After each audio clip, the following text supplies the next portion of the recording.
Claudia Jolie Ferla. I'm the Executive Director of Move Texas. We are an organization that works to build the political power of young people in one of the youngest, most engaged, and most progressive states in the nation. Progress Texas is your one-stop shop for your daily dose of all progressive updates that you need in order to stay engaged in the fight.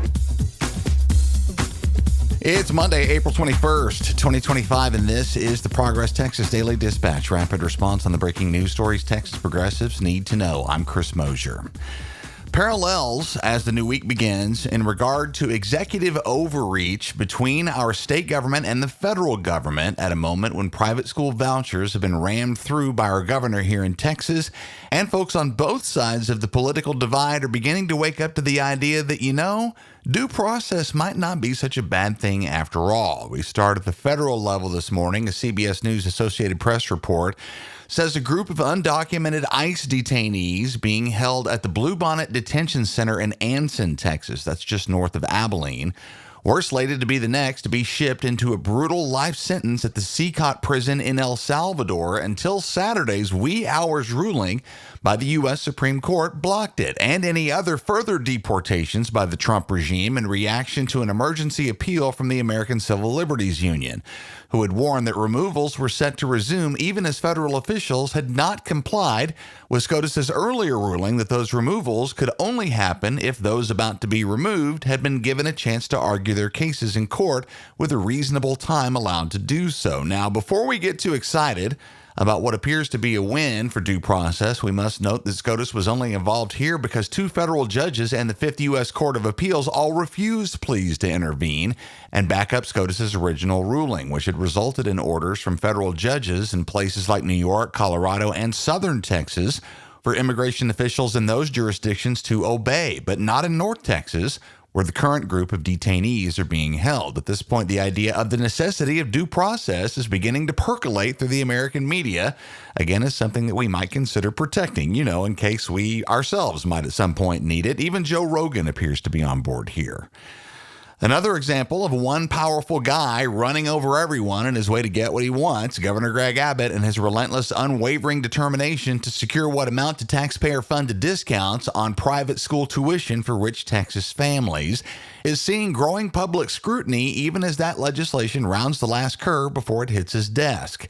Carlos Negreiros Ramos and Jess Huff at the Texas Tribune write that perhaps just a hair too late, everything that voucher opponents have been warning against for years are beginning to dawn on more Texans now that the threat has become all too real. Fears that private school vouchers will take away money that would have gone to public school districts currently in a losing funding battle against inflation to keep up with their eternally rising expenses. And curiosity as to why an opportunity to allow the voters themselves to weigh in here was deliberately circumvented by Texas GOP lawmakers. A big part of the why of all this is the fact that our governor wields way too much power, not only over policy, but over the very careers of the officials within his own party that were supposedly voted into place in order to advance and protect the interests of their constituents back home. Texas Republicans are not being spared the cudgel of an over-empowered executive who's not just owning the libs, he's owning everybody. So now we wait and watch what happens at our Texas schools, and we remember who voted for that result. Over another weekend featuring large and growing attendance at Hands Off and 50501 rallies across Texas, a right-wing event that amounted to a further attempt to co-opt the tragic teen stabbing incident in Frisco turned out to be an embarrassing and shameful flop. The police presence assigned to the parking lot of the stadium where that stabbing occurred on April 2nd outnumbered the MAGA types who showed up in support. Noel Walker at NBC DFW Channel 5 talked to Bruce Carter, who was there. He's the founder of a group called Team Black Males Winning, and said he opposed the organizing group's racially divisive message, saying, quote, "I think that people have lost humanity, and that's a problem when you start to pit one race against another race.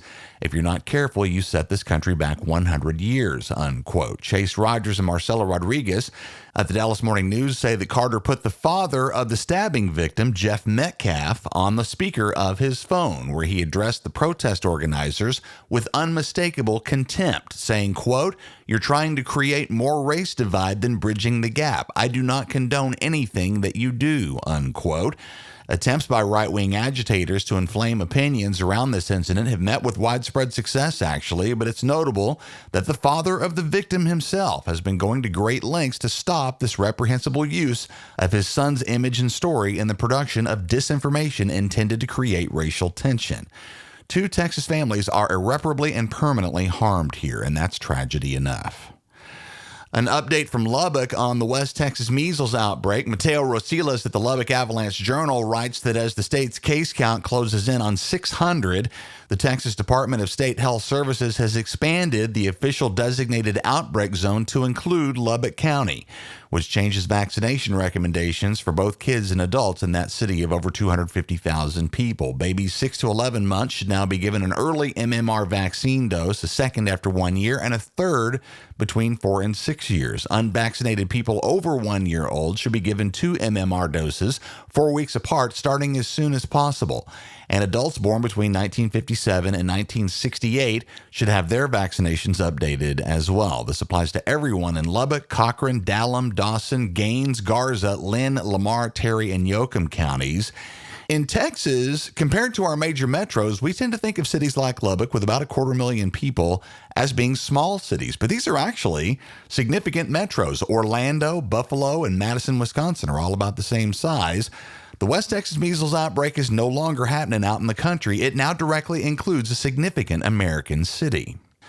Meanwhile, San Marcos, about 91,000 folks there, voted in overwhelming numbers back in 2022 to decriminalize the possession of personal use amounts of cannabis. But Texas Attorney General Ken Paxton just can't get over that. Brittany Eubank and Ella Mulligan at KVUE-TV in Austin say a new ruling from a state appeals court at Paxton's behest has stopped San Marcos from enforcing their very popular decrim ordinance. It was put into place by an 81% majority of voters.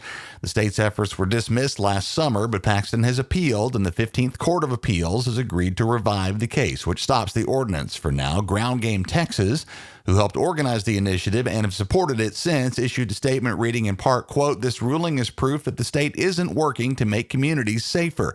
It's working to crush people-powered movements. This playbook is as old as Jim Crow. Democracy requires action and vigilance against oppression, and we will continue to fight this," unquote, and we'll continue following. Nice segue to close out with one from Willie this morning. Jeremy Wallace at the Houston Chronicle says Willie Nelson is at the forefront of a new push for farmers to organize in defense against Donald Trump's tariffs and budget cuts. The Trump regime is hurting Texas farmers in a multitude of ways. They've not only launched a misguided global tariff war, blocking some Texas farmers from selling crops to China and other nations, but they've also been slow walking the delivery of emergency aid programs for farmers that were approved by Congress last year.